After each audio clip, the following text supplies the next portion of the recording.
بسم اللہ الرحمن الرحیم۔ ناظرین کرام السلام علیکم۔ آپ دیکھ رہے ہیں میرا یوٹیوب چینل عارف بھائی 536 اور میں ہوں محمد عارف۔ اگر آپ میرے چینل پر پہلی بار آئے ہیں تو آپ میرے چینل کو سبسکرائب کر دیں اور بیل کے بٹن کو آل کر دیں تاکہ میری آنے والی ہر نئی ویڈیو سب سے پہلے آپ کو ملے۔ ایک شخص بڑا نیک اور سخی تھا، اس کا باغ تھا، وہ اللہ تعالیٰ کے حق کو ہمیشہ ادا کرتا تھا۔ اس باغ کی پیداوار میں سے اپنے بال بچوں اور باغ کے خرچ نکال کر باقی پیداوار کو اللہ تعالیٰ کے راستے میں خرچ کر ڈالتا تھا۔ اس لیے اللہ تعالیٰ نے اس کے مال میں بڑی برکت دے رکھی تھی۔ چنانچہ اس کے انتقال کے بعد جب اس باغ کی وارث اس کی اولاد ہوئی تو باپ کے اس خرچ کا حساب کیا تو بہت ٹھہرا۔ ان لوگوں نے آپس میں مشورہ کر کے یہ طے کیا کہ حقیقت میں ہمارا باپ بڑا ہی بے وقوف اور نادان تھا جو اتنی بڑی رقم مفت خوروں، غریبوں اور مسکینوں کو بلا وجہ دے دیا کرتا تھا۔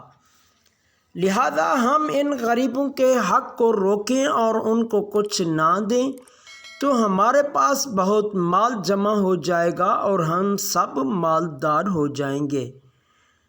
جب یہ مشورہ کر چکے اور باغ کے پھل پک گئے اور کھیتی باڑی تیار ہو گئی تو رات ہی کو ان لوگوں نے قسمیں کھائیں کہ صبح ہونے سے پہلے پہلے رات کے وقت چلو اور رات کو پھل توڑ لاؤ تاکہ کسی کو خبر نہ ہونے پائے۔ چلتے وقت پچھلی رات کو ایک دوسرے کو جگاؤ اور چپکے دبے پاؤں چلو تاکہ آس پاس کے غریبوں کو خبر نہ ہونے پائے کہ آج پھل توڑنے کا دن ہے، ورنہ اپنے باپ کے دستور کے مطابق مجبوراً کچھ نہ کچھ دینا ہی پڑے گا۔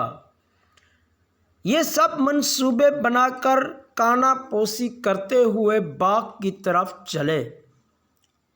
ادھر ان کے پہنچنے سے پہلے ہی اس باغ پر خدا کا عذاب آیا اور آگ نے جلا کر خاکستر کر دیا۔ نہ وہاں کوئی درخت رہا اور نہ سرسبز لہلاتی کھیتیاں رہیں اور نہ پھل پھول رہے، سوائے راکھ کے جلتے ڈھیروں کے سوا کچھ بھی نہ تھا۔ ایسا معلوم ہوتا تھا کہ کبھی یہاں باغ تھا ہی نہیں۔ جب یہ لوگ وہاں پہنچے اور یہ ماجرا دیکھا تو ہکے بکے ہو کر رہ گئے اور حیران و پریشان ہوئے۔ پھر آپس میں کہنے لگے کہ ہم راستہ بھول گئے۔ پھر نشانات وغیرہ دیکھ کر سمجھ گئے اور کہنے لگے کہ ہماری بدنیتی اور بخیلی کے سبب یہ برباد کن اور برے نتائج نکلے ہیں۔ اپنی غلطی کا اعتراف کرتے ہیں اور ایک دوسرے کو ملامت کرتے ہیں۔